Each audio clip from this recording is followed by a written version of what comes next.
Hola chicos, en este video vamos a ver un último método de elección y vamos a hablar sobre un teorema muy importante en esta área que es el teorema de la imposibilidad de Arrow. De igual manera vamos a ver algunas paradojas que suceden en estos sistemas de elección.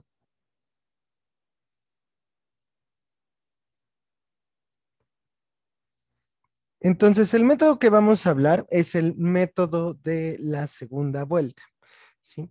Entonces, lo que vamos a hacer, este es un método que se ocupa bastante también, y lo que va a suceder es que se hace una nueva elección con las mismas boletas de preferencia entre los dos candidatos con mayor número de votos en primer lugar, ¿no? Y en caso que hubiera un, un empate entre el segundo y tercer lugar, o sea que no fuera sencillo definir cuál es el que tiene más, mm, más votos en segundo lugar, entonces sería con votación mayoritaria entre los tres primeros lugares. Pero bueno, eso es poco eh, improbable en general conforme el número de votantes aumenta. Entonces, regresando a nuestro ejemplito, donde teníamos tres candidatos acerca de una discusión en un senado en el aborto, sobre nunca el aborto, solamente caso de violación, o siempre con estas boletas de preferencia. Entonces, pues los que tienen más candidatos en primer lugar son nunca y violación. Entonces borramos a siempre y de hecho borraríamos a todos los demás candidatos, ¿sí? Y ahora sobre esos dos nada más usamos la regla de la mayoría para determinar quién gana. Entonces en este caso ganaría violación. Entonces puede parecer muy similar al sistema de ARE, pero no es así. ¿Por qué? Miren, si hacemos el método de la segunda vuelta, en este caso, entonces los candidatos que tienen más votos en primero y segundo lugar son A y B. Entonces tendríamos que tachar A, C y a D, ¿no? Y entonces, como que tachamos esos, se recorrerían hacia arriba las letras y ganaría A con 9 votos en contra de 4 al respecto de B. Por otro lado, si usáramos el sistema de ARE, entonces el que tiene menos votos en primer lugar es el D, que sería el primero en morir. Luego seguirían el A y el B con 4 votos, tienen 4 votos en comparación contra el C, que tiene 5 votos de las columnas que están del lado derecho. Entonces el A y el B desaparecerían y el ganador tendría que ser el C. Entonces sí son esencialmente distintos, aunque bueno, por supuesto puede haber casos en los cuales coinciden, como el ejemplo que pusimos al principio. Entonces, bueno, resulta que este método de la segunda vuelta tampoco es monótono y entonces empezamos a preguntar, ya vimos un montón de métodos y vimos un montón de condiciones que no cumplen estos métodos, ¿no? Entonces, bueno, pues ¿cuál es el método bueno? Y pues desafortunadamente, pues existe un teorema, que es el teorema de la imposibilidad de Arrow, que pues nos dice que no existe un método de elección que siempre nos dé un ganador, cumpla el criterio de Pareto, cumpla la independencia de alternativas irrelevantes y no sea una dictadura, ¿sí? Entonces hay un teorema un poquito más débil, que es el teorema débil de Arrow, también se le llama así, que dice que con tres o más candidatos y un número impar de votantes, no existe un sistema de elección que siempre nos dé un ganador que cumpla con el criterio de Condorcet y la independencia de alternativas irrelevantes. Entonces, justo aquí el punto, si bien el teorema de la imposibilidad de Arrow es un poco complicado de demostrar, realmente es un problema más o menos complicado, no es demasiado complicado, seguramente si a alguno de ustedes le interesa y se pone a buscar la demostración, podría seguirla sin mayor problema, pero vamos a demostrar mejor este teorema débil de Arrow, que es un poquito más sencillo, como para que vean cuál es la esencia o cómo se trabajan las demostraciones en esta área. Entonces vamos a partir de la primera tabla, ¿sí? Esta que tenemos acá arriba, ACC, BBA, CAB, ¿sí? Entonces vamos a suponer por contradicción que sí existe un método de elección que nos dé un ganador que cumpla con el criterio de Condorcet y con la independencia de alternativas irrelevantes, ¿no? Entonces, en esta primera tabla, C le gana a B en dos columnas y C le gana a A en dos columnas, por lo tanto, C es un ganador de Condorcet, ¿sí? Entonces, si lo comparamos con A, ¿sí? Entonces, por la propiedad de la independencia de alternativas irrelevantes, eso quiere decir que si yo no modifico el orden en el que aparecen C y A no podría dejar de ser un no ganador y pasar a ser un ganador. Entonces, en la tabla de acá abajo, yo no modifiqué, yo cambié B por C nada más. Entonces, como no modifiqué el orden entre C y A era no ganador arriba, como se cumple la independencia de alternativas irrelevantes, entonces tampoco abajo puede ser un ganador. Eso quiere decir que A no puede ganar en la tabla de abajo.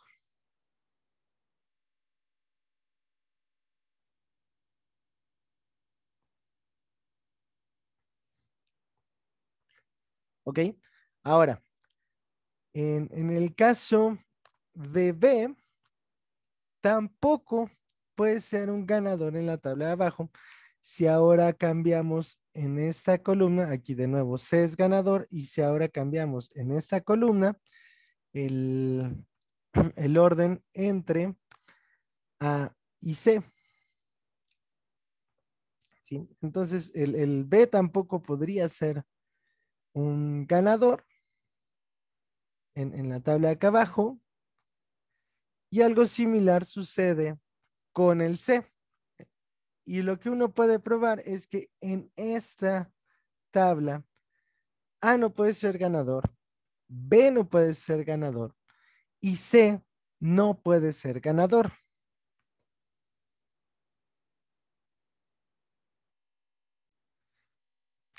De hecho, imaginen que C fuera ganador en la tabla de abajo. Entonces, si yo cambio estos dos elementos y ahora me queda B, A, C en la primera columna, ¿sí?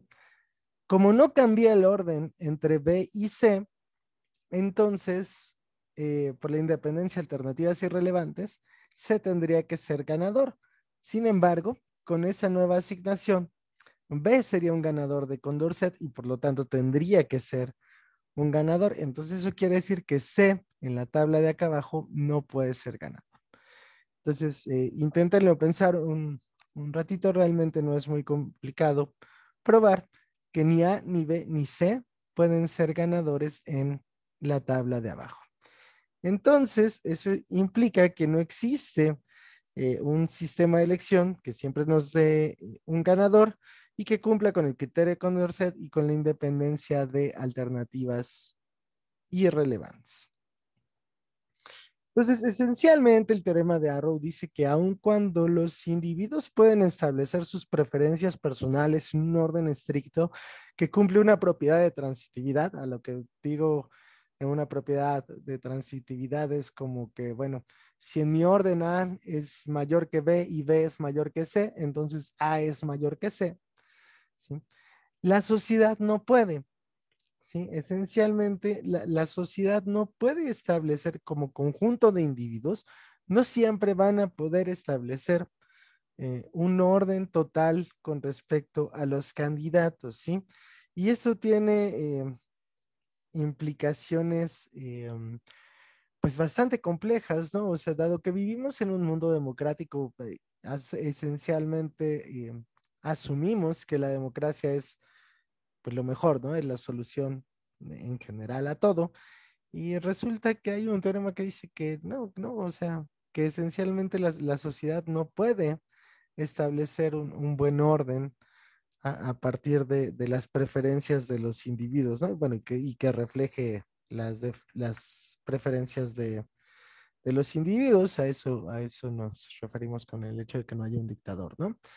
Entonces, usualmente este teorema se plantea también como que no hay un método de elección justo, pero pues ahí hay varias cosillas que habría que discutir, ¿no? Por ejemplo, hay algunos politólogos, en particular los más extremistas y defensores de la democracia, dirían que la independencia de alternativas irrelevantes es una propiedad muy fuerte, ¿no?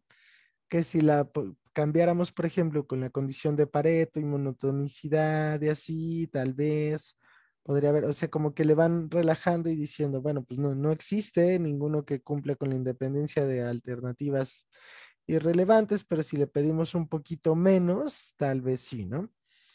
Y en ese sentido, pues ha habido mucha investigación desde más o menos 1970, un poco antes, eh, al respecto pues, cuando suceden estos teoremas de imposibilidad, ¿no? Cuando realmente no podemos generar ciertos métodos de elección con que cumplan ciertas propiedades. Y bueno, hay otras cosas que se han hecho, ¿no? Una alternativa es buscar métodos que funcionen bien la mayor parte del tiempo, pero resulta que entre más candidatos, más votantes, la probabilidad de que ocurra una paradoja de Condorcet, donde esta paradoja de Condorcet es esencialmente, por ejemplo, que haya tres candidatos que eh, unos prefieran a sobre B, a B sobre C y a C sobre A, ¿no? O sea, como lo habíamos visto justo en esta tablita, aquí dos prefieren a sobre B, dos prefieren a B sobre C y dos prefieren a C sobre A. Entonces es un ejemplo de paradoja de Condorcet y bueno, esa misma idea se puede generalizar a más candidatos. Entonces resulta que entre más candidatos hay, la probabilidad de una paradoja de Condorcet aumenta y entonces empezamos a tener algunos problemas sobre esta alternativa que es buscar métodos que funcionen bien casi siempre, ¿no? Que es algo que usualmente hacemos en matemáticas. Probamos pues que no siempre va a haber un método bueno, pero pues resulta que hay un método que para todo efecto práctico funciona bien, ¿no? O sea que casi siempre funciona. Y pues aquí tenemos esta complicación de la paradoja de Condorcet. Sin embargo, ha habido mucha investigación sobre esta línea de buscar métodos que funcionen bien, ¿no? Es como, bueno, la segunda ley de la termodinámica esencialmente implica que ningún motor va a ser 100% eficiente, pero no por eso dejamos de hacer investigación en motores para mejorar la eficiencia, ¿no? Algo similar sucede en los sistemas de bote y en muchas áreas en general. Pero hay otra alternativa que se han estudiado, más o menos reciente, en los últimos 50 años, que es por ejemplo, la votación aprobatoria, que es la que se ocupa para elegir al secretario general de la ONU, donde los votantes marcan a todos los candidatos con los que están de acuerdo, ¿sí?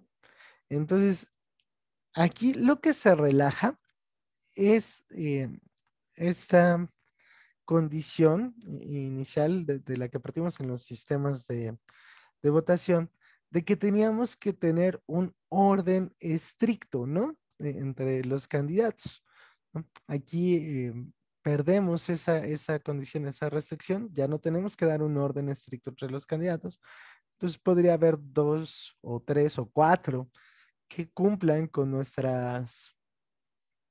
lo que esperamos de un candidato y entonces ni siquiera tenemos que ordenarlo. Otras alternativas que se han estudiado también es que a cada candidato le asignemos un número de manera independiente. O sea, por ejemplo, podríamos tener que el candidato A le asignamos, por decir algo, un 5, los vamos a asignar números del 0 al 9. al A le ponemos un 5, al B le ponemos un 4, al C un 7 y al D un 5, ¿sí? Entonces, notemos que esto difiere del método de Borda en el sentido de que puede haber dos candidatos con la misma calificación, por así decirlo, ¿no? Entonces, al permitir esas cosas, el teorema de Arrow esencialmente solamente habla sobre métodos de elección en los cuales, que les llaman ordinales, es decir, en los cuales damos un orden de nuestras listas de preferencias, pero si permitimos eh, este tipo de empates, ¿sí? Sí, pues, si no necesariamente este orden es tan estricto, ¿sí? Sino más bien a cada candidato se le asigna independientemente una calificación, entonces resulta que el teorema de Arrow no es cierto, ¿no? Entonces, eso nos deja jugar un poquito. Entonces, la solución que ha sido más útil es relajar la condición del orden, el orden estricto sobre los candidatos. Por supuesto, hay detractores de estas ideas y es un tema bastante actual, ¿no? Porque, por ejemplo, en esta votación aprobatoria, pues te da chance de si no quieres a un candidato, pues votas por todos los demás y aumentas la probabilidad de que ese candidato no queda. Y entonces empezamos a hablar un poquito de que estos sistemas son un poco manipulables o tienen algunas propiedades que no nos gustarían. Sin embargo, resulta que en particular este de la votación aprobatoria, si todos los candidatos son honestos, eligen de acuerdo a sus preferencias, resulta bastante bueno. Para finalizar este tema de los métodos de elección, me gustaría presentarles una paradoja pequeñita sobre las cosas raras que suceden en los sistemas de elección, ¿no? Entonces, imagínense, vamos a tener tres votantes, ¿no? Representantes de tres sectores de la población universitaria, ¿no? Los hijos, los padres, los abuelos, ¿no? Ya ven que es muy común que las familias hayan estudiado siempre todos en la misma universidad, ¿no? Pero bueno, lo mismo podría ser de la sociedad o de cualquier lado. Entonces tenemos hijos, padres y abuelos y entre ellos tienen que elegir entre tres opciones, ¿no? Em, si ir al restaurante un domingo por la mañana, ir al parque um, a jugar o ir a misa, ¿va? Y se va a decidir por voto mayoritario y en caso de haber un empate 1-1-1, pues le van a dar gusto a los hijos, ¿no? Los hijos decidan a dónde vamos. Entonces, fíjense, de cierta manera, esto nos hace pensar, si aquí tenemos las boletas de preferencias, claramente los hijos, pues preferirían ir al parque a jugar, después a misa, ¿no? Porque pues saben que acaba rápido, y al final al restaurante porque la sobremesa dura muchísimo, ¿no? Entonces, no, al restaurante no queremos ir. Los padres, por otro lado, preferirían ir a desayunar al restaurante, después ir al parque para que los niños se cansen y la verdad es que no les gustaría mucho ir a misa porque dura poquito y hay que estar callando a los niños y así, ¿no? Por otro lado, los abuelitos son, ¿cómo se llama? Más religiosos, lo que ellos dicen es, ¿cómo vamos a faltar a misa, no? Lo que nosotros queremos hacer misa. Pero si no, bueno, preferirían ir a un restaurante donde no hace frío y así. Y lo que menos quieren es ir al parque, ¿no? Es mucha fría para ellos. Entonces pensemos, ¿quién tiene más poder? Realmente pareciera que los hijos tienen más poder, ¿no? Porque si todos eligen su primera opción, entonces los hijos ganarían, ¿no? Porque ellos tendrían el poder de decidir y seguro decidirían, pues vamos al parque, ¿no? Entonces ellos pareciera que tienen más poder, ¿no? Porque tienen este poder del desempatar, ¿no? Entonces, claramente, veamos cómo tendrían que ser las, las votaciones, ¿no? Suponiendo que todos actúan de una manera racional, pues claramente nadie va a votar por su peor opción, ¿no?